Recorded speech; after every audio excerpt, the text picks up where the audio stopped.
Hello नमस्कार साथियों, example 91 में आपसे का तरफ स्वागत है दोस्तों। चलिए आज हम लोग पार्ट 2 दोस्तों भारतीय राष्ट्रीय आंदोलन का पार्ट 2 करने जा रहा है दोस्तों। पार्ट 2 में दोस्तों 2 से 3 वीडियो आएगा दोस्तों। आप लोग इस वीडियो को बहुत प्यार दीजिएगा, बहुत अच्छे से देखिएगा दोस्तों, क्योंकि इसी से ये भारतीय राष्ट्रीय आंदोलन का अंतिम चरण है दोस्तों, अंतिम फेज चल रहा है। इसलिए इसका पार्ट थोड़ा लंबा है दोस्तों।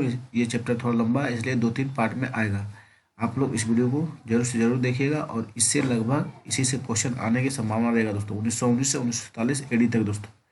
चलिए हम लोग स्टार्ट करते हैं। वीडियो अच्छा लगे तो चैनल को जरूर से जरूर सब्सक्राइब कीजिएगा दोस्तों।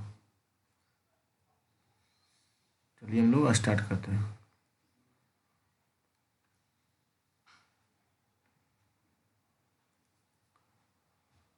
उन्नीस सौ उन्नीस के गांधी चरण है, पहले दोस्तों देख लीजिए। 1919 के काल को भारतीय स्वतंत्रता आंदोलन के काल का तृतीय चरण या गांधी युग के नाम से जाना जाता है साथियों। यह भारतीय स्वतंत्रता संग्राम का अंतिम चरण है। स्वतंत्रता संग्राम के पहले 2 चरणों में नरमपंथी एवं गरमपंथी दलों के नेताओं के नेतृत्व में स्वतंत्रता आंदोलन चलाया गया। वहीं तीसरे चरण में महात्मा गांधी स्वतंत्रता आंदोलन के केंद्र बिंदु रहे। इस युग के राष्ट्रीय आंदोलन ने जनसंघर्ष का रूप धारण कर लिया और राष्ट्रवादियों और क्रांतिकारियों और सैनिकों और किसानों और मजदूरों सामान्य जन सभी ने राष्ट्रीय आंदोलन में महत्वपूर्ण योगदान दिया दोस्तों। चलिए हम लोग आगे चलते हैं। इस काल में कांग्रेस ने पहले तो ब्रिटिश सरकार के साथ और सहयोग और फिर अहिंसात्मक संघर्ष की नीति अपनाई, जिसके 3 निरंतर प्रगतिशील चरण है दोस्तों। पहले असहयोग आंदोलन, फिर सविनय अवज्ञा आंदोलन, उसके बाद दोस्तों भारत छोड़ो आंदोलन थे। इस चरण में हिंदू मुस्लिम मतभेद अपने चरम स्तर पर पहुंच गए। परिणामतः 1940 में जिन्ना ने नेतृत्व में मुस्लिम लीग ने पृथक राष्ट्र पाकिस्तान की मांग की। मतलब जिन्ना ने दोस्तों 1940 में अलग पाकिस्तान की मांग कर दी दोस्तों। और 1942 में करो मरो के नारे के साथ अंग्रेजों ने भारत छोड़ो आंदोलन चलाया गया दोस्तों। अंततः भारत के राष्ट्रीय आंदोलन की विजय हुई और 15 अगस्त 1947 को देश स्वतंत्र हुआ दोस्तों। चलिए हम लोग आगे की ओर चलते हैं।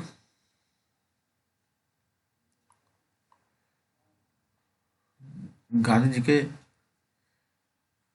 चरित्र को देखते हैं दोस्तों। गांधी का सामान्य परिचय देखते हैं। देखिए, गांधी जी का जन्म 2 अक्टूबर 1869 को गुजरात के एक संपन्न परिवार में पोरबंदर नामक स्थान पर हुआ। अपने वकालत की पढ़ाई इंग्लैंड से पूरी करने के बाद गांधी जी 1892 से 93 ईस्वी में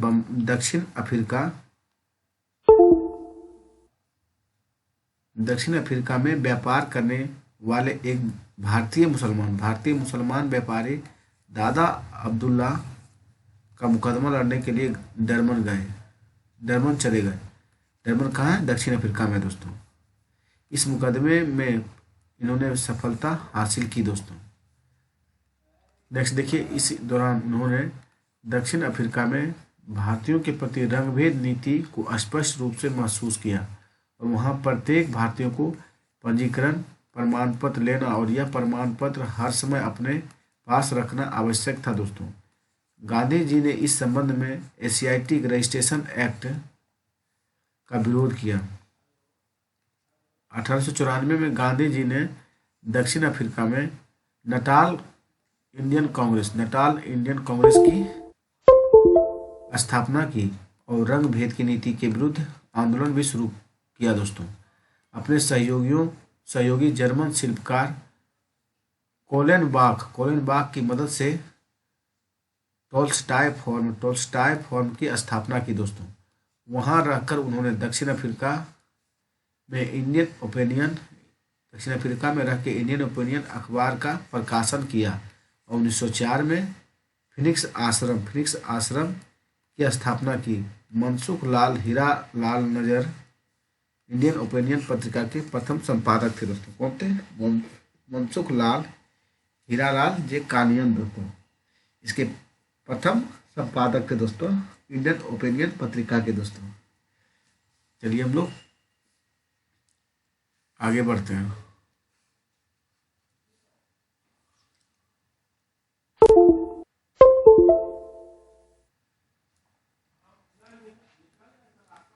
उनके प्रयासों व आंदोलन के चरण दक्षिण अफ्रीका सरकार द्वारा सन 1914 में अधिकांश रंग भेद कानूनों को रद्द कर दिया गया।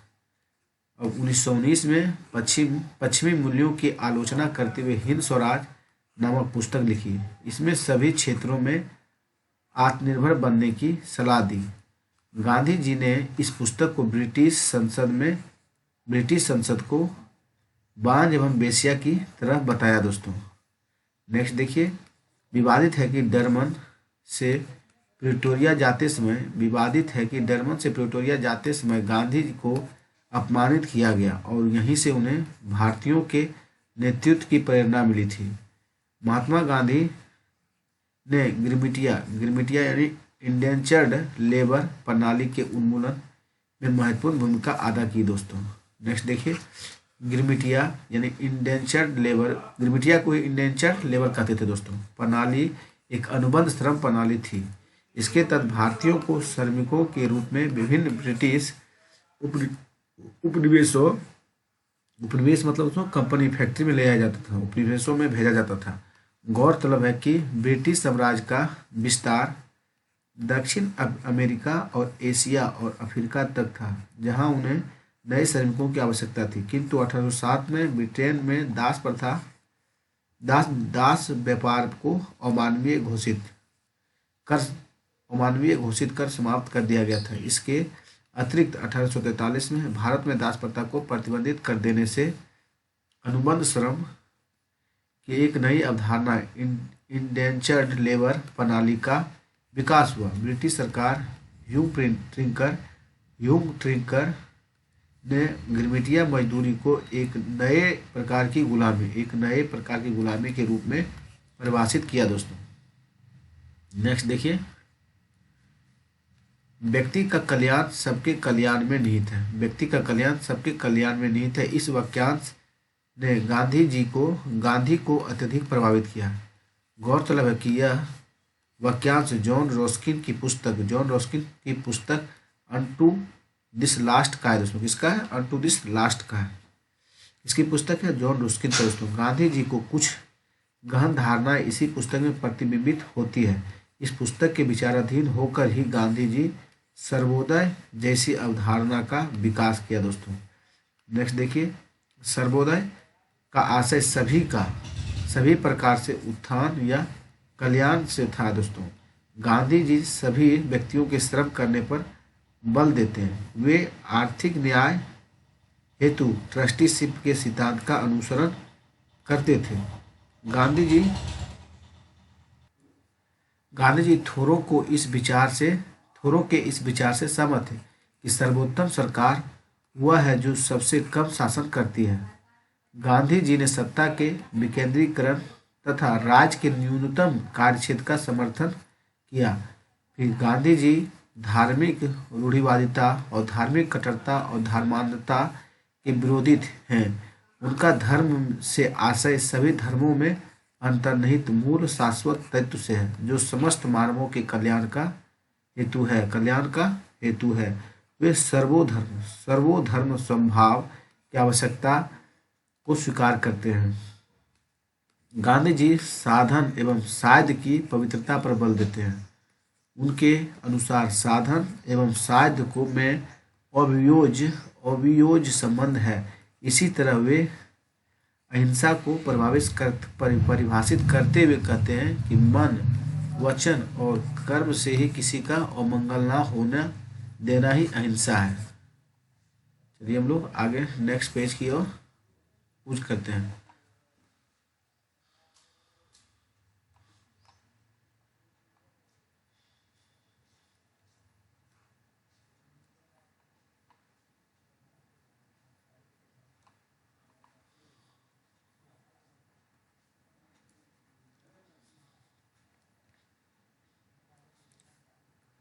गांधी जी का भारत आगमन देखिए, चलिए आदि गांधी जी का भारत आगमन देखते हैं।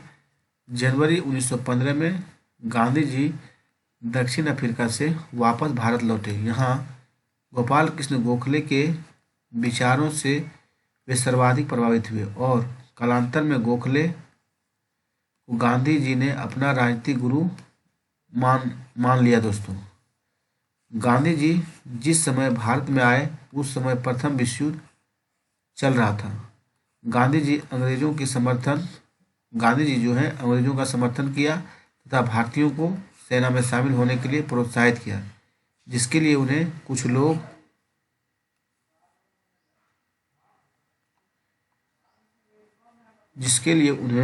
कुछ लोग सेना में भर्ती कराने वाले सार्जेंट भी कहने लगे। गौरतलब है कि भारत की स्वतंत्रता की शर्त पर गांधी जी लॉर्ड चेम्सफोर्ड की वॉर कॉन्फ्रेंस में विश्व युद्ध के लिए भारतीयों की भर्ती से संबंधित प्रस्ताव का समर्थन किया था। ब्योर युद्ध दोस्तों 1899 से 1902 के दौरान गांधी जी द्वारा किए गए कार्यों यानी चिकित्सकीय सेवाओं के लिए ब्रिटिश सरकार ने 1915 में उन्हें केसर हिंद की उपाधि प्रदान की थी दोस्तों। भारत आने पर गांधी जी ने साबरमती नदी के किनारे सत्याग्रह आश्रम यानी साबरमती आश्रम की स्थापना की। इसका उद्देश्य रचनात्मक कार्यों को प्रोत्साहन देना था दोस्तों। गांधी जी का भारतीय राजनीति में एक प्रभावशाली नेता के रूप में उदय उत्तरी बिहार के चंपारण आंदोलन, अहमदाबाद के श्रमिक विवाद आंदोलन या गुजरात के खेड़ा कृषक आंदोलन का सफलतापूर्वक नेतृत्व करने के पश्चात हुआ।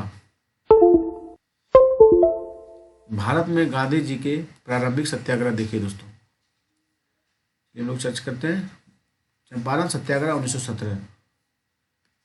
बिहार के चंपारण में गांधी जी ने सत्याग्रह का पहला प्रयोग 1917 में किया। चंपारण में सत्याग्रह प्रारंभ करने के दो प्रमुख कारण थे। एक, चंपारण में नील बगान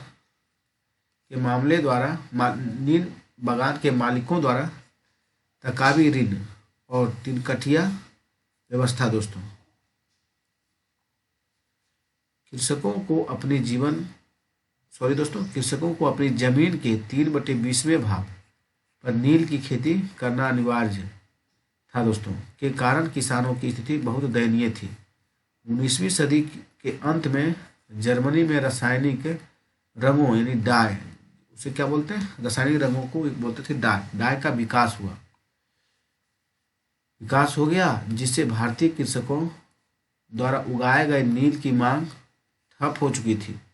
परिणामतः चंपारण के बगान मालिक नील की खेती बंद करने को विवश हो गए। यूरोपीय बगान मालिकों ने इस स्थिति का फायदा उठाया और लगान व गैर कानूनी अवाब यानी अतिरिक्त कर की दर मनमाने ढंग से बढ़ा दी और 1917 में चंपारण के एक किसान राजकुमार शुक्ल ने इस अवस्थिति से गांधी जी को अवगत कराया।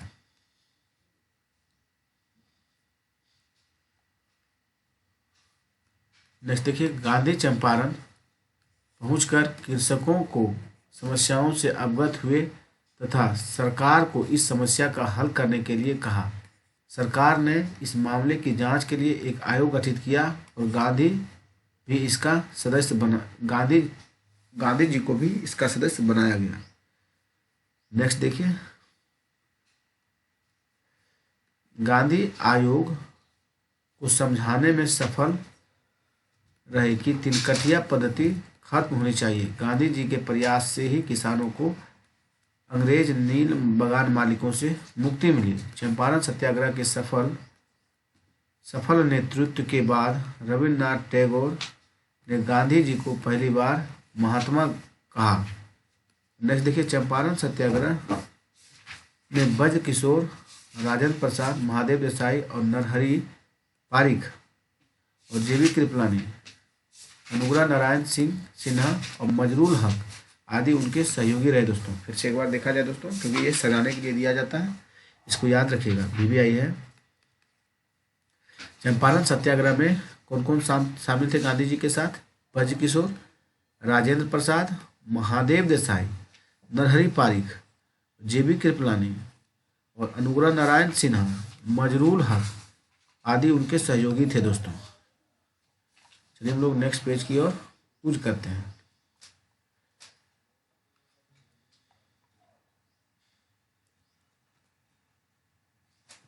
देखिए, अहमदाबाद मिल मजदूरों का आंदोलन, प्रथम भूख हड़ताल 1918 दोस्तों। अहमदाबाद मिल मजदूरों का आंदोलन दोस्तों, यह आंदोलन मिल मालिकों एवं मजदूरों के बीच प्लेग बोनस को लेकर हुआ दोस्तों। वस्तुतः प्लेग का प्रकोप खत्म होने के बाद मिल मालिक इसे समाप्त करना चाहते थे, जबकि प्रथम विश्व के कारण बढ़ी महंगाई के चलते मजदूर इसे बरकरार रखना चाहते थे।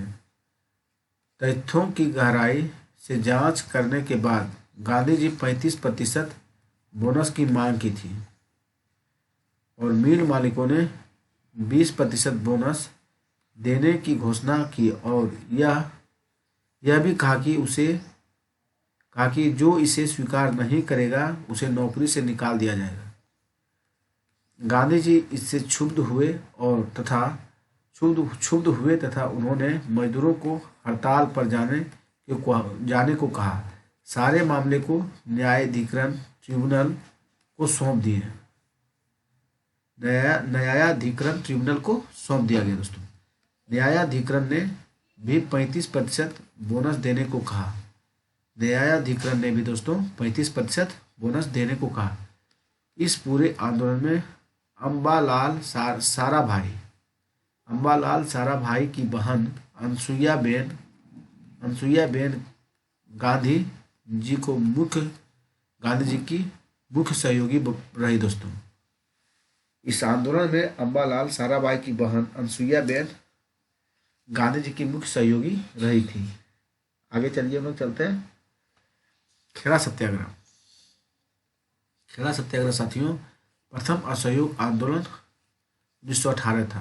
चलिए देखते हैं। खेड़ा में किसानों की फसल अकाल पड़ने के कारण बर्बाद हो गई। इसके बावजूद सरकार द्वारा मालगुजारी वसूल की जा रही थी। किसानों द्वारा इसका विरोध किया गया। मालगुजारी माफ करने की मांग की गई। सर्वेंट ऑफ इंडिया सोसाइटी के सदस्यों विट्ठल भाई पटेल और गांधी जी ने पूरे मामले की पड़ताल करने के बाद यह निष्कर्ष निकाला कि किसानों की मांग जायज है। फिर वल्लभ भाई पटेल और इंदुलाल याग्निक आदि नेता ने भी गांधी जी के साथ रहे। इस आंदोलन में गुजरात सभा ने सभी महत्वपूर्ण भूमिका निभाई। उस वर्ष इसके अध्यक्ष कौन थे? गांधी जी थे दोस्तों।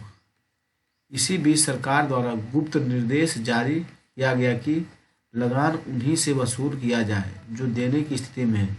इसकी जानकारी मिलते ही गांधी जी ने आंदोलन समाप्त कर दिया। रोलेक्ट एक्ट 1919 दोस्तों देखिए, भारत में क्रांतिकारी गतिविधियों के दमन के लिए रोलेक्ट एक्ट लगाया गया। ध्यातव्य है कि 1917 में सर सिडनी रोलेक्ट की अध्यक्षता में सेडेशियन कमेटी गठित की गई। इस समिति की सिफारिश पर भारत में क्रांतिकारी और राष्ट्रवादी भावनाओं को कुचलने के उद्देश्य से the anarchical and revolutionary crime act of 1919 Rowlatt act पारित हुआ था। कौन हुआ था दोस्तों? The anarchical and revolutionary crime act 1919 Rowlatt act पारित किया गया। इस अधिनियम में यह प्रावधान था कि मजिस्ट्रेट केवल संदेह के आधार पर ही किसी व्यक्ति को अनिश्चित काल के लिए जेल में डाल सकता है। तो आगे चलते हैं।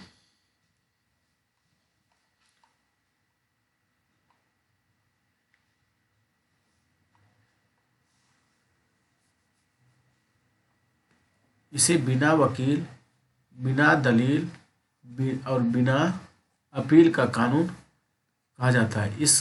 इसे काले कानून की भी संज्ञा दी गई दोस्तों। गांधी जी ने इस एक्ट का विरोध किया और 6 अप्रैल को जनता से इस काले कानून के विरुद्ध देशव्यापी हड़ताल और सत्याग्रह करने का आह्वान किया। इसके लिए गांधी जी ने होम रूल लीग के नेताओं से भी सहयोग लिया। अंग्रेजों के विरुद्ध हेतु सत्याग्रह सभा भी गठित की गई। नेक्स्ट देखिए 19 अप्रैल और कुछ स्रोतों में 8 अप्रैल को गांधी जी को गिरफ्तार कर लिया गया दोस्तों। देखिए अगर ऑप्शन में 8 अप्रैल दिया जाए तो 8 माना दोस्तों, 19 दिया जाए 8 दिया जाए तो 8 मारिए, 9 दिया जाए तो 9 मारिए दोस्तों। बहुत सा बुक में 8 भी दिया है, कुछ ऑथेंटिक बुक में 9 अप्रैल दिया गया दोस्तों। चलिए हम लोग चलते हैं। जालियांवाला बाग हत्याकांड 13 अप्रैल 1919 दोस्तों।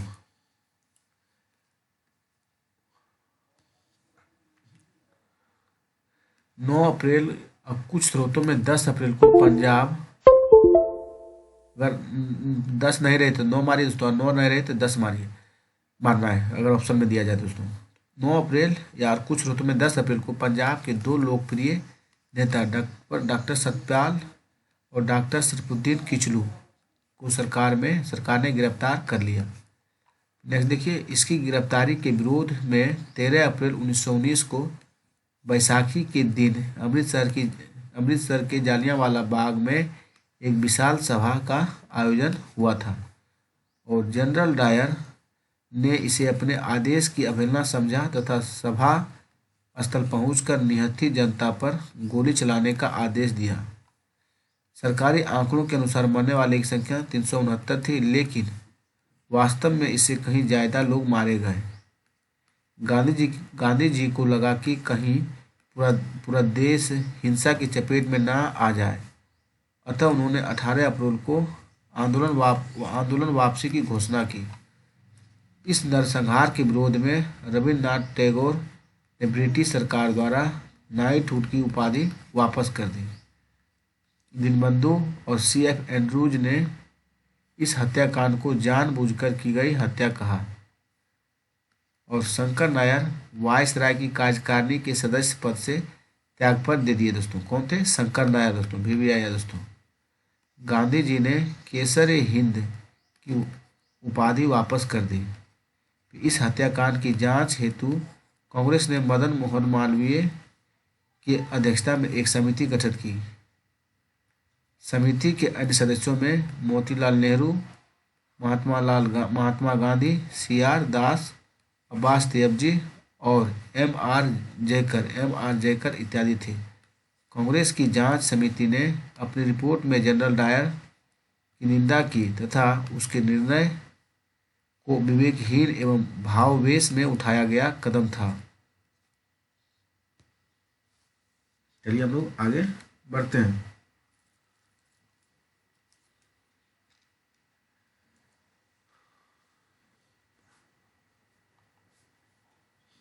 ब्रिटिश सरकार ने इस हत्याकांड की जांच के लिए हंटर आयोग गठित किया, जिसमें 3 भारतीय सदस्य चिमनलाल, शीतलवाड़ और सुल्तान अहमद एवं जगत नारायण थे दोस्तों। कौन कौन थे? चिमनलाल, शीतलवाड़ और सुल्तान अहमद एवं जगत नारायण थे दोस्तों। हत्याकांड के दोषी लोगों को बचाने के लिए सरकार ने हंटर आयोग की रिपोर्ट आने से पहले इंडेमिनिटी बिल पास कर दिया था। कौन सा बिल दोस्तों? हत्याकांड की दोषी लोगों को बचाने के लिए सरकार ने हंटर आयोग की रिपोर्ट आने से पहले इंडेमिनिटी बिल पास कर लिया था। चलिए हम लोग आगे की ओर कूच करते हैं दोस्तों।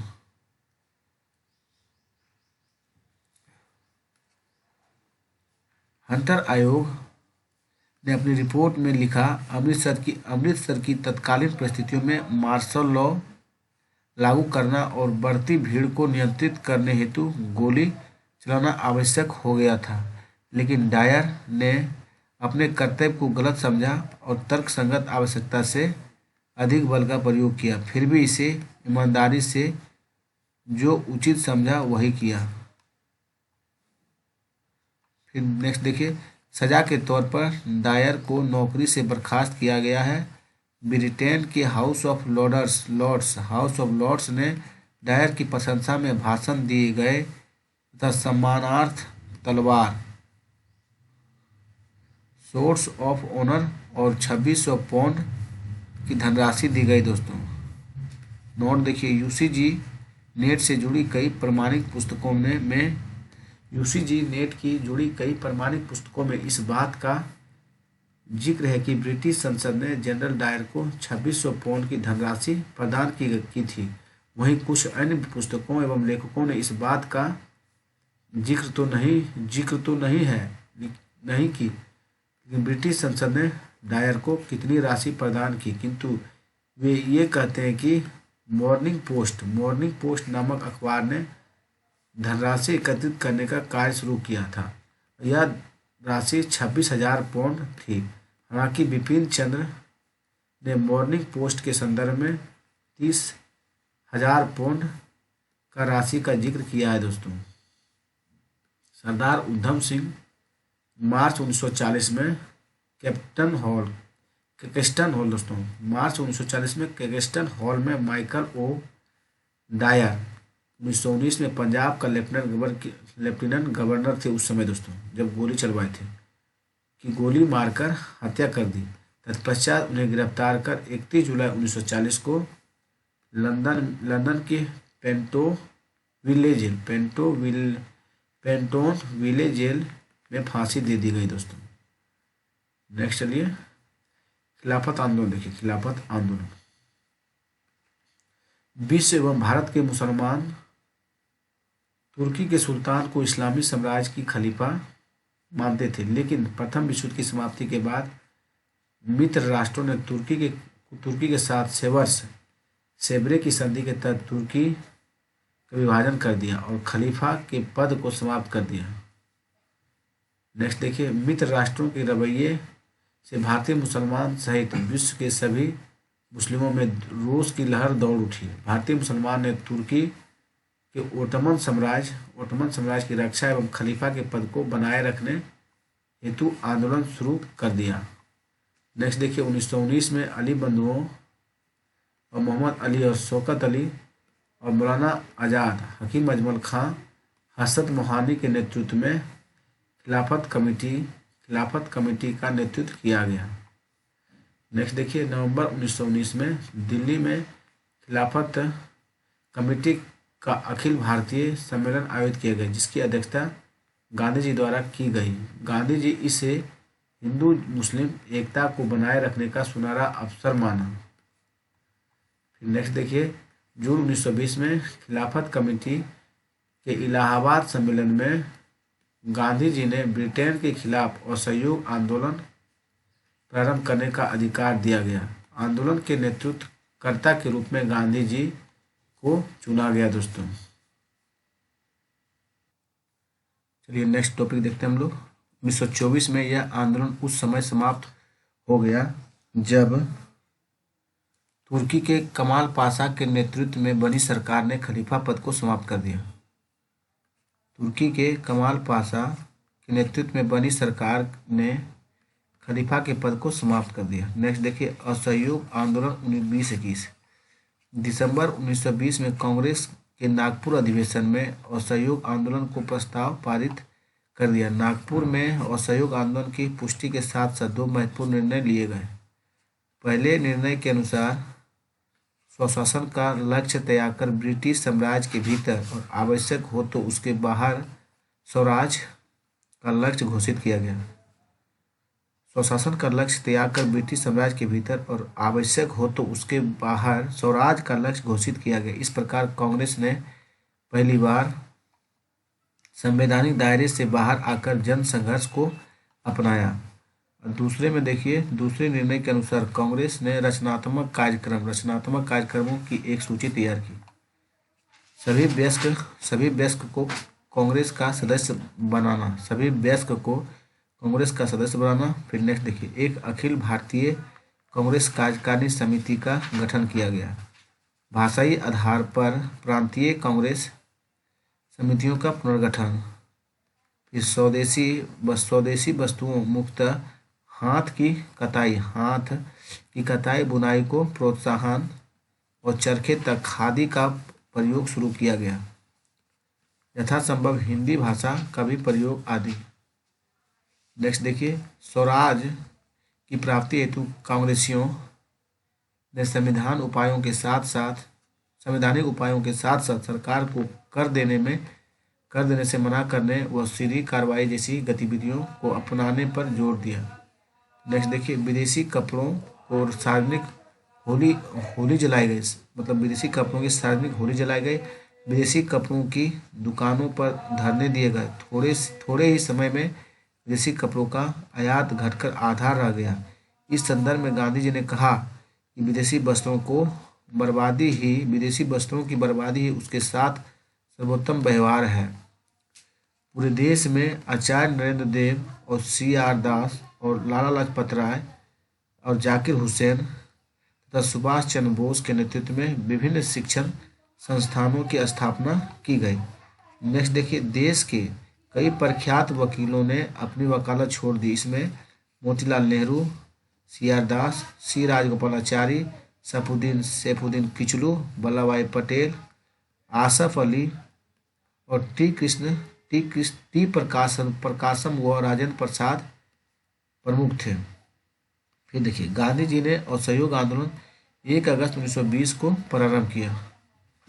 असहयोग आंदोलन से संबंधित कांग्रेस की विजयवाड़ा अधिवेशन मार्च 1921 में कांग्रेस की सदस्यता का लक्ष्य 1 करोड़ रखा गया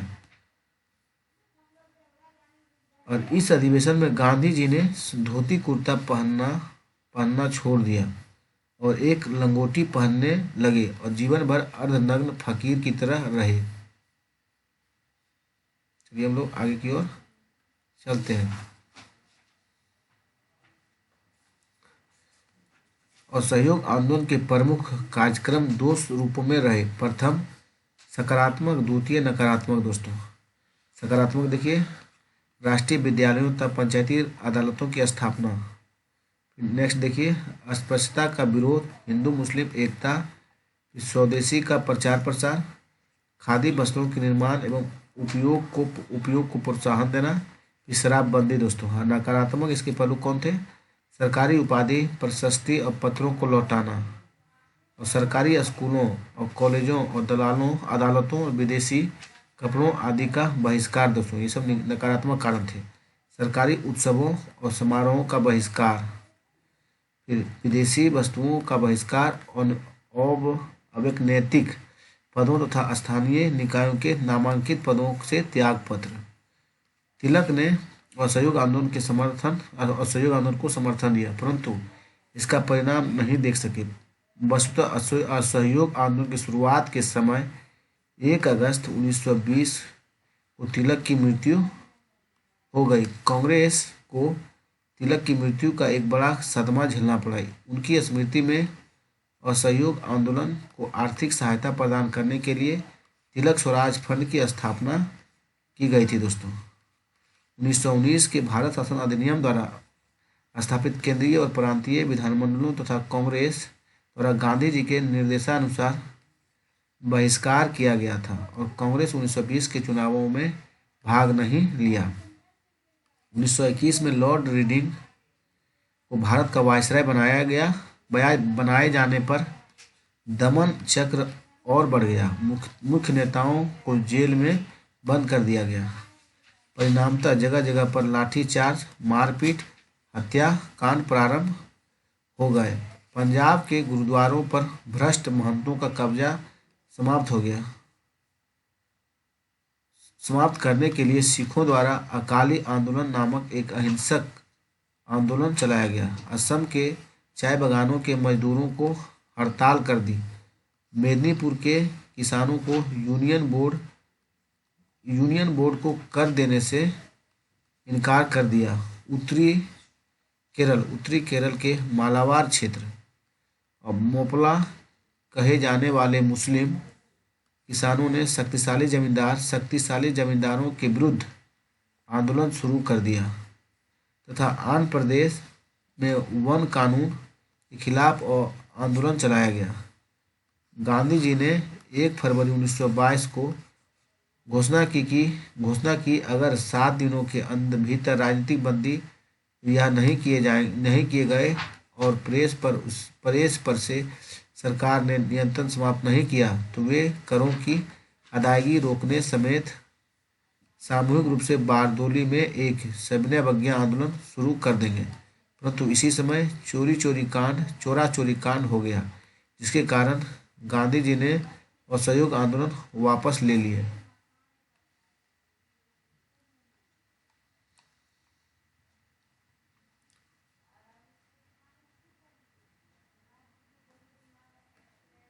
चोरा चोरी कांड देखिए दोस्तों, 5 फरवरी 1922 को कुछ स्रोतों में 4 फरवरी 1922 दिया गया। देखिए दोस्तों, अगर ऑप्शन में अगर 4 फरवरी दिया रहे तो 4 फरवरी मारिए, अगर नहीं दिया रहे तो 5 फरवरी 110% आप लगाइए। 5 फरवरी 1922 को कुछ स्रोतों में 4 फरवरी 1922 को संयुक्त प्रांत के गोरखपुर जिले में चोरा चोरी नामक स्थान पर कांग्रेस व खिलाफत आंदोलन के एक जुलूस पर गोली चलाए जाने के कारण भड़की जनता ने थाने में आग लगा दी, जिसमें एक थानेदार 21 हवलदारों की मृत्यु हो गई।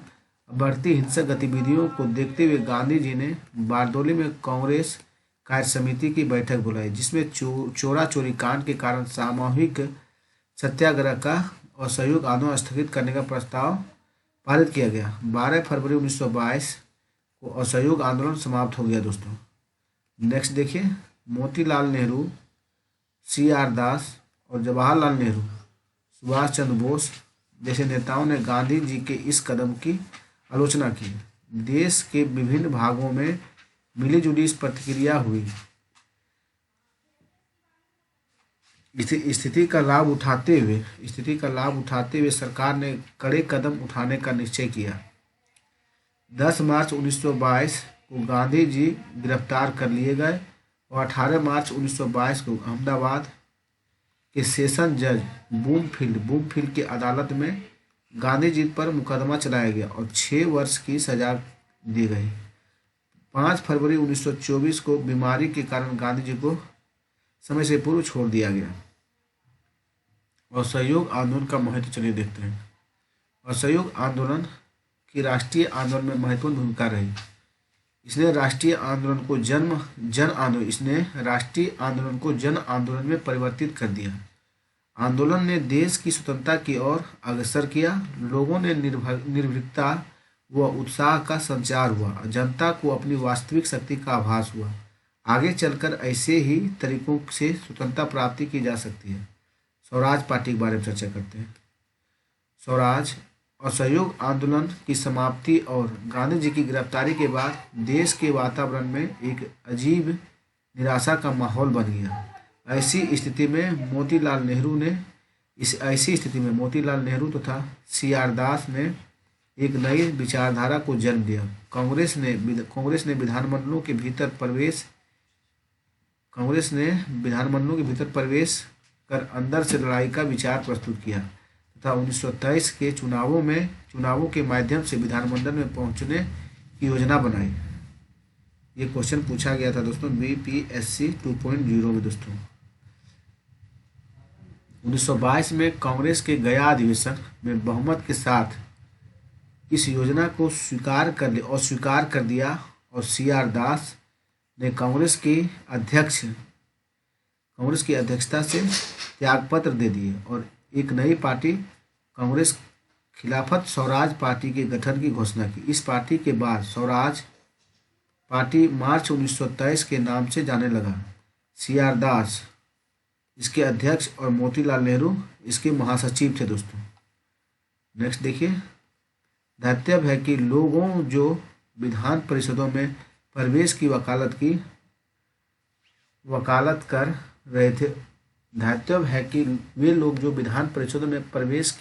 कर रहे थे उन्हें परिवर्तन समर्थक कहा जाने लगा, जिनमें विट्ठल भाई पटेल, कस्तूरी रंगा, हकीम अजमल खान और मोतीलाल नेहरू व CR दास थे दोस्तों। जबकि वे लोग विधान परिषद में प्रवेश के पक्षधर नहीं थे। वे परिवर्तन विरोधी मतलब अपरिवर्तनवादी कहलाए, जिनमें राजगोपालाचारी, अयंगर, M. A. अंसारी और डॉक्टर राजेंद्र प्रसाद भी थे दोस्तों।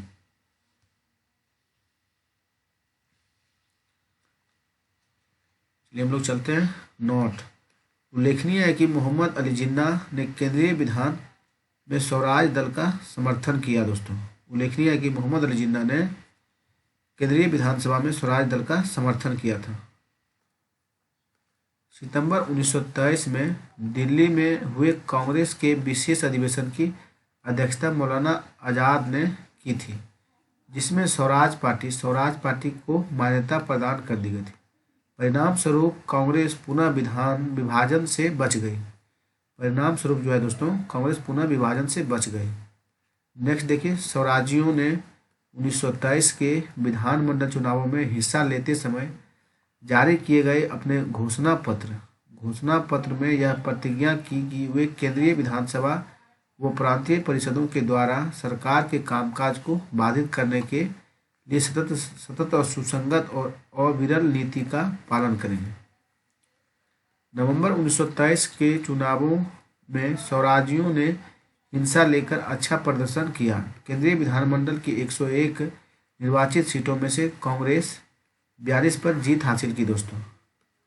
प्रांतीय विधानसभाओं में स्वराजियों को मध्य प्रांत में स्पष्ट बहुमत मिला और बंगाल में सबसे बड़े दल के रूप में उभरे और बम्बई एवं उत्तर प्रदेश संतोषजनक सफलता मिली। स्वराजियों को मद्रास और पंजाब में सांप्रदायिकता और जातिवाद के लहर के कारण आशा के अनुरूप सफलता नहीं मिली दोस्तों। नेक्स्ट देखिए, स्वराजियों ने चुनावी विजय के बाद महत्वपूर्ण उपलब्धियां हासिल की, जिनमें मुख्य उपलब्धियां इस प्रकार थी। देखिए, 1919 के अधिनियम की जांच हेतु मुंडी मैन समिति गठित करवाना।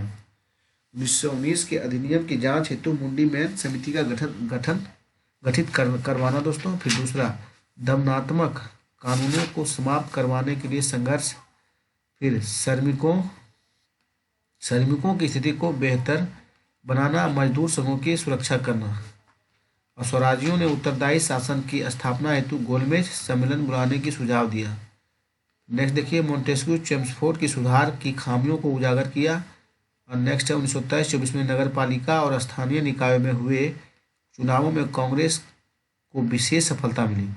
कलकत्ता का मेयर CR दास और अहमदाबाद का मेयर विट्ठल भाई पटेल, अब पटना का मेयर राजेंद्र प्रसाद तथा इलाहाबाद का मेयर जवाहरलाल नेहरू को बनाया गया। 1925 में विट्ठल भाई पटेल को केंद्रीय विधानमंडल सेंट्रल लेजिस्लेटिव असेंबली का अध्यक्ष विट्ठल भाई पटेल को चुना गया, स्पीकर चुना गया, जो स्वराजियों की एक प्रमुख उपलब्धि थी। जून 1925 में चित्तरंजन दास की मृत्यु से स्वराज दल को गहरा धक्का लगा। ध्यातव्य है कि चित्तरंजन दास सुभाष चंद्र बोस के राजनीतिक गुरु थे दोस्तों। कौन थे? राजनीतिक गुरु थे। नवंबर 1926 के चुनावों में स्वराजियों को हार का सामना करना पड़ा दोस्तों।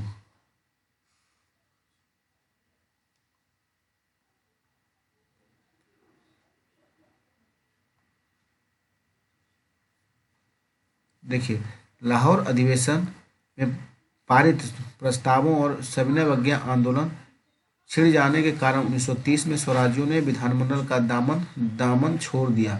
इस प्रकार स्वराज पार्टी का अंत हो गया दोस्तों।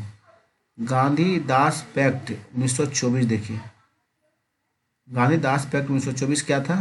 नवंबर 1924 में गांधी, CR दास और मोतीलाल नेहरू ने एक संयुक्त वक्तव्य दिया जो गांधी दास पैक्ट के नाम से जाना जाता है।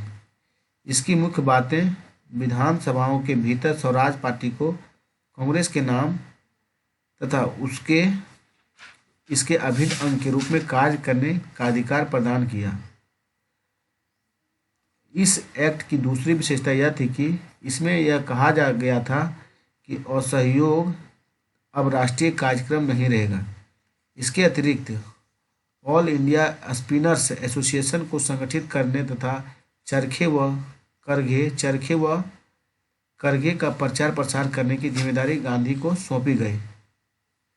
इस पैक्ट की प्रमुख बातों की पुष्टि 1924 के बेलगांव अधिवेशन में की गई, जिसकी अध्यक्षता गांधी जी ने की थी। अन्य राजनीतिक दल एवं आंदोलन 1922 से 1927 देखिए दोस्तों।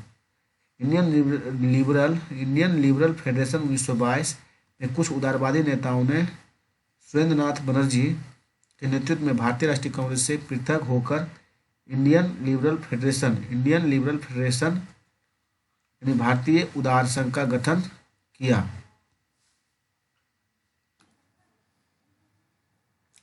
इस संघ की स्थापना में Tej Bahadur Sapru, M R Jayakar, B S. Srinivasa Sastri ने महत्वपूर्ण भूमिका निभाई। तेज बहादुर सप्रू इस अखिल भारतीय उदार संघ के अध्यक्ष थे। इस संघ ने सरकार के साथ सहयोग की नीति अपनाई और मोंटेस्क्यू रिपोर्ट 1918 का समर्थन किया। अखिल भारतीय मुस्लिम लीग खिलाफत आंदोलन की समाप्ति के बाद खिलाफत समिति पूरी तरह शिथिल पड़ गई, जिसके कारण 1924 में अखिल भारतीय मुस्लिम लीग पुनः अस्तित्व में आई। मोहम्मद अली जिन्ना इसके स्वयंभू नेता के रूप में उभरकर सामने आए दोस्तों। हिंदू महासभा 1915 में हरिद्वार के कुंभ मेले में पंडित मदन मोहन मालवीय द्वारा इसकी स्थापना की गई। कासिम बाजार के महाराजा की अध्यक्षता में इसका प्रथम सम्मेलन आयोजित किया गया था। दिसंबर 1924 में पंडित मदन मोहन मालवीय के अध्यक्ष बनने के उपरांत यह दल बहुत अधिक प्रभावशाली हो गया। अकाली दल इसका उद्देश्य सिख गुरुद्वारों के ब्रिटिश समर्थकों एवं भ्रष्ट अनुवांशिक महंतों के चुंगल से मुक्त कराना। 1925 के गुरुद्वारा एक्ट के माध्यम से सिख समुदाय को अपने गुरुद्वारे के प्रबंध के लिए पदाधिकारियों एवं कार्यकर्ताओं के चुनाव करने। विधेयक के परिणामस्वरूप गुरुद्वारे के कार्यों की देखभाल करने के लिए शिरोमणि गुरुद्वारा प्रबंध समिति की स्थापना हुई। नागपुर झंडा सत्याग्रह 1923 कांग्रेस के ध्वज प्रयोग को रोकने वाले एक स्थानीय आदेश के खिलाफ किया गया था दोस्तों। कांग्रेस के ध्वज प्रयोग को रोकने वाले एक स्थानीय आदेश के खिलाफ किया गया था नागपुर झंडा सत्याग्रह। चलिए हम नेक्स्ट देखते हैं दोस्तों। बटलर समिति 1927 देखिए। सर हारकोर्ट बटलर की अध्यक्षता में 1927 में एक समिति का गठन किया गया, जिसे बटलर समिति भी कहा जाता है। इस समिति का गठन भारत सरकार और देशी राजाओं के बीच संबंधों की जांच करने के लिए किया गया था। इसके गठन का उद्देश्य सरकार और देशी रियासतों के मध्य संबंधों को बेहतर बनाने के लिए सुझाव देता है दोस्तों। इस गठन का उद्देश्य था कि सरकार और देशी रियासतों के मध्य संबंधों को बेहतर बनाने के लिए सुझाव देना। फिर नेक्स्ट देखिए 1920 के दशक में नई शक्तियों का उदय। 1920 के दशक में नई शक्तियों का उदय 20वीं शताब्दी दूसरे दशक के अंतिम और तीसरे दशक के प्रारंभिक वर्ष आधुनिक भारतीय इतिहास में कई कारणों से महत्वपूर्ण रहे। 1920 के दशक में जिन नई शक्तियों का अभ्युदय हुआ वे इस प्रकार थे। समाजवादी मार्क्सवादी विचारों का प्रसार दोस्तों। अंतर्राष्ट्रीय परिदृश्य पर विभिन्न समाजवादी और साम्यवादी संगठनों के उदय ने भारत में कांग्रेस के एक खेमे पर अपना प्रभाव दिखाया और जवाहरलाल नेहरू तथा सुभाष चंद्र बोस इनमें मुख्य थे। ये युवा राष्ट्रवादी और गांधीवादी विचार तथा राजनीतिक कार्यक्रमों से असंतुष्ट थे। भारत की सामाजिक और आर्थिक और राजनीतिक रुग्णता को दूर करने की वकालत कर रहे थे। इन युवाओं पर रूस की क्रांति 1917 में व्यापक प्रभाव डाला। ताशकंद 1920 में एम.एन. रॉय और अवनी मुखर्जी तथा वहाँ रहने वाले कुछ अन्य उत्प्रवासी भारतीय मोहम्मद अली और मोहम्मद शफीक ने कॉमिटन यानी रूस का अंतर्राष्ट्रीय साम्यवादी संगठन के द्वितीय अधिवेशन के पश्चात भारतीय साम्यवादी पार्टी की स्थापना की थी दोस्तों। चलिए, भारतीय कम्युनिस्ट पार्टी की स्थापना 1924 में कम्युनिस्ट नेता सत्य भक्त ने उत्तर प्रदेश में भारतीय कम्युनिस्ट पार्टी की स्थापना की। पार्टी के निम्नलिखित उद्देश्य घोषित किए गए: पूर्ण स्वराज प्राप्त करने का लक्ष्य, एक ऐसे समाज की स्थापना करना जहां उत्पादन, धन वितरण और सामूहिक स्वामित्व हो। बम्बई के स्थापित भारतीय कम्युनिस्ट पार्टी, चलिए देखते हैं। दिसंबर 1925 में बम्बई में सिंगारवेलु चेटियार द्वारा विभिन्न कम्युनिस्ट समूहों को संगठित कर इसकी स्थापना की गई। पार्टी का मुख्यालय कानपुर से बम्बई स्थानांतरित किया गया। इस संस्था के 3 मुख्य उद्देश्य थे: भारत को पूर्ण रूप से स्वतंत्रता दिलाना, ब्रिटिश शासन को समाप्त करना, भारत में सोवियत रूस जैसी सरकार की स्थापना करना। भारत में पूर्ण स्वाधीनता की मांग सबसे पहले भारत की कम्युनिस्ट पार्टी ने की थी। भारत में साम्यवादी आंदोलन का इतिहास अधोलिखित चरणों में बांटा जा सकता है।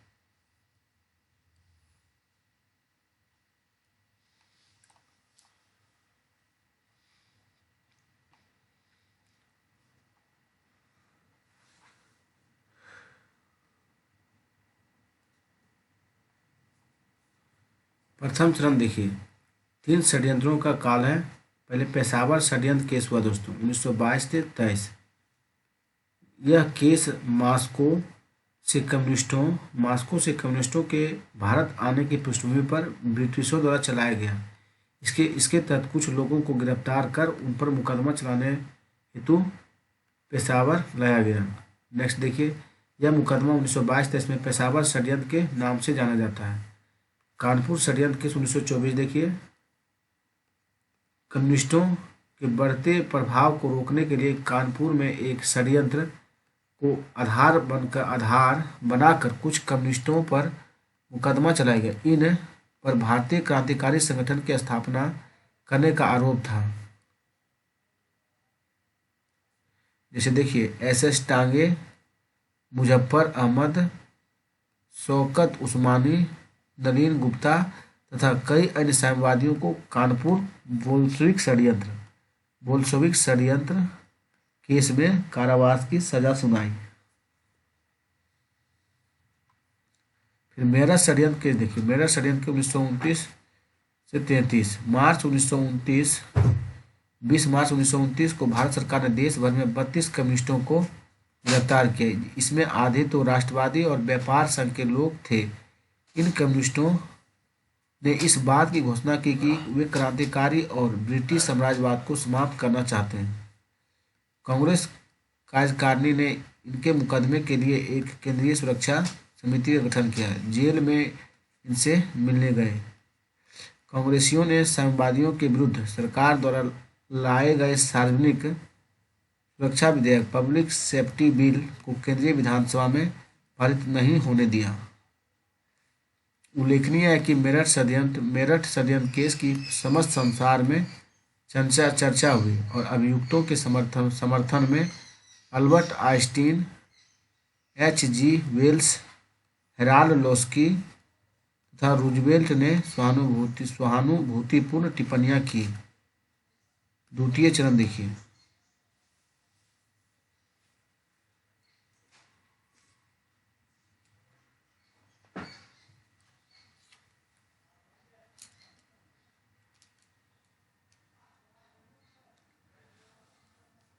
द्वितीय चरण था दोस्तों। इस समय संपूर्ण भारत में राष्ट्रीय आंदोलन का नेतृत्व गांधी जी कर रहे थे। विभिन्न आंदोलन का संचालन अहिंसा, सत्याग्रह जैसी नीतियों के माध्यम से हो रहा था।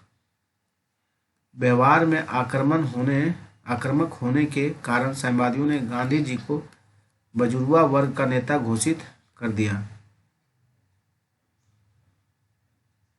इन सबको साम्यवादियों का राष्ट्रीय महत्व कम हो गया। अंग्रेजी सरकार ने 1934 में भारतीय साम्यवादी पार्टी को अवैध घोषित कर दिया। 1935 में पीसी जोशी ने पार्टी के पुनर्संगठित किया और पार्टी के महासचिव बने। सोमेंद्रनाथ टैगोर ने भारतीय कम्युनिस्ट पार्टी से अलग होकर 1934 में क्रांतिकारी साम्यवादी दल का गठन किया। कांग्रेस की स्थापना के साथ आई प्रथम उग्रवादी विचारधारा का पहला चरण 1916 में हुए कांग्रेस व मुस्लिम लीग के बीच हुए लखनऊ समझौते के बाद शांत हुआ दोस्तों। नेक्स्ट चलिए।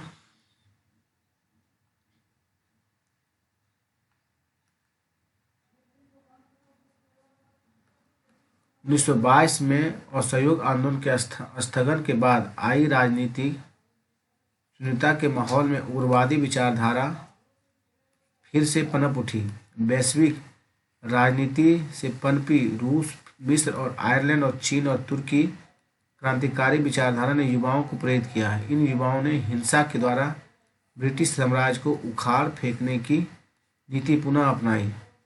इन क्रांतिकारियों का गढ़ पंजाब, उत्तर प्रदेश, बिहार तथा बंगाल था दोस्तों। हिंदुस्तान रिपब्लिक एसोसिएशन 1924 देखें। अक्टूबर 1924 में समस्त क्रांतिकारी दलों का कानपुर में एक सम्मेलन बुलाया गया, जिसमें सचिंद्रनाथ सन्याल, योगेंद्र चटर्जी और राम प्रसाद बिस्मिल जैसे पुराने क्रांतिकारी नेताओं तथा भगत सिंह, सिंह वर्मा, सुखदेव, भगवती चरण बोहरा, चंद्रशेखर आजाद जैसे युवा क्रांतिकारियों ने भाग लिया दोस्तों। हिंदुस्तान रिपब्लिक एसोसिएशन 1924 में अक्टूबर 1924 में समस्त क्रांतिकारी दलों का कानपुर में एक सम्मेलन बुलाया गया, जिसमें सचिंद्रनाथ सन्याल, योगेंद्र चटर्जी और राम प्रसाद बिस्मिल जैसे पुरानी क्रांतिकारी नेताओं तथा भगत सिंह, सिंह वर्मा, सुखदेव और भगवती चरण बोहरा, चंद्रशेखर आजाद जैसे युवा क्रांतिकारियों ने भाग लिया।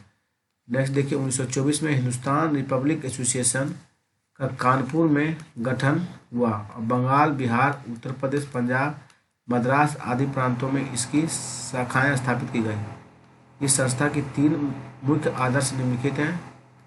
भारतीय जनता में गांधी जी की अहिंसावादी नीतियों के प्रति निरर्थकता की भावना उत्पन्न करना तथा सशस्त्र क्रांति के माध्यम से औपनिवेशिक सत्ता को उखाड़ फेंकना। दूसरा है दोस्तों पूर्ण स्वतंत्रता प्राप्ति हेतु प्रत्यक्ष कार्रवाई, क्रांति की आवश्यकता का प्रदर्शन करना। तीसरा है अंग्रेजी साम्राज्यवाद के स्थान पर समाजवादी विचारधारा से प्रेरित भारत में संघीय गणतंत्र संयुक्त राज्य भारत की स्थापना करना। काकोरी कांड 19 अगस्त 1935 दोस्तों। काकोरी कांड 19 अगस्त 1925। हिंदुस्तान रिपब्लिक एसोसिएशन के क्रांतिकारियों ने 9 अगस्त 1925 को सराहनपुर लखनऊ लाइन पर काकोरी जाने वाली 8 डाउन ट्रेन मालगाड़ी को सफलतापूर्वक लूट लिया है। इस संबंध में क्रांतिकारियों को गिरफ्तार कर काकोरी षड्यंत्र केस के तहत मुकदमा चलाया गया। इनमें से 17 लोगों को लंबी सजा, 4 को आजीवन कारावास एवं राम प्रसाद बिस्मिल, अशफाक उल्ला खां और रोशन सिंह और राजेंद्र लाहिड़ी को क्रमशः गोरखपुर, फैजाबाद और नैनी तथा गोंडा में फांसी दे दी गई। चंद्रशेखर आजाद फरार हो गए।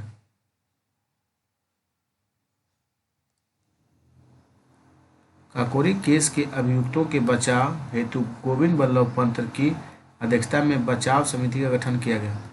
मोहनलाल सक्सेना, चंद्रभानु गुप्ता, गोपीनाथ श्रीवास्तव, अजीत प्रसाद जैन और कृपा शंकर हेजला, बीके चौधरी और एम एम बहादुर जी समिति के सदस्य थे। गौरतलब है कि इस केस में पंडित जगत नारायण मुल्ला ब्रिटिश सरकार की तरफ से लोक अभियोजक के रूप में थे। नोट: काकोरी केस के अभियुक्तों के रूप में राम प्रसाद बिस्मिल ने अपनी फांसी से पूर्व दिए गए दूध को पीने से मना कर दिया और कहा कि अब मैं केवल अपनी माँ का दूध पीऊँगा। चलिए हम लोग नेक्स्ट चलते हैं, नेक्स्ट पेज की ओर।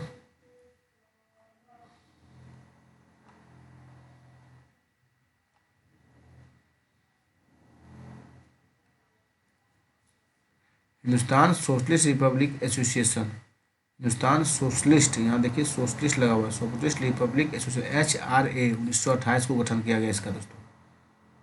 चलिए हम लोग आगे चलते हैं। काकोरी षड्यंत्र कांड के बाद हिंदुस्तान सोशलिस्ट रिपब्लिक एसोसिएशन के अधिकांश नेताओं को गिरफ्तार कर लिया गया। एकमात्र बचे हुए सदस्य चंद्रशेखर आज़ाद के नेतृत्व में क्रांतिकारियों ने एक नए दल का गठन किया। चंद्रशेखर आज़ाद ने दिल्ली के फिरोजशाह कोटला में Hindustan socialist republic association HSRA Hindustan socialist republic association HSRA की स्थापना की। इसका उद्देश्य भारत में समाजवादी और गणतंत्रवादी राज्य की स्थापना करना था और इसके मुख्य नेता विजय कुमार सिन्हा, शिव वर्मा और जयदेव कपूर और भगत सिंह और भगवती चरण बोहरा और सुखदेव आदि थे दोस्तों। सॉन्डर्स की हत्या 17 दिसंबर 1928 को हुई। सॉन्डर्स की हत्या कब हुई? 17 दिसंबर 1928 दोस्तों। HSRA का पहला कार्य लाला लाजपत राय की हत्या के आरोपी लाहौर के सहायक पुलिस अधीक्षक सॉन्डर्स की हत्या करना था। सॉन्डर्स ने 30 अक्टूबर 1928 को लाहौर में साइमन कमीशन के विरोधी अभियान के दौरान लाठीचार्ज करवाया था। यहीं पर लाला लाजपत राय पंजाबी केसरी साइमन आयोग का विरोध कर रहे एक भीड़ का नेतृत्व कर रहे थे। पुलिस ने इन्हें इतने बर्बर तरीके से पीटा कि कुछ दिनों बाद 17 नवंबर 1928 को इनकी मृत्यु हो गई और 17 दिसंबर 1930 को लाहौर पुलिस स्टेशन में भगत सिंह, चंद्रशेखर आज़ाद और राजगुरु सॉन्डर्स की हत्या कर दी। लाला लाजपत राय प्रथम विश्व युद्ध के समय अमेरिकी की यात्रा की। उन्होंने मेजनी और गरिबाल्डी, शिवाजी और श्री कृष्ण की जीवनी लिखी। Lala Lajpat Rai all India trade union congress ATIUC के प्रथम अध्यक्ष भी रहे तथा वे केंद्रीय सभा के सदस्य भी निर्वाचित हुए। चलिए नेक्स्ट देखते हैं।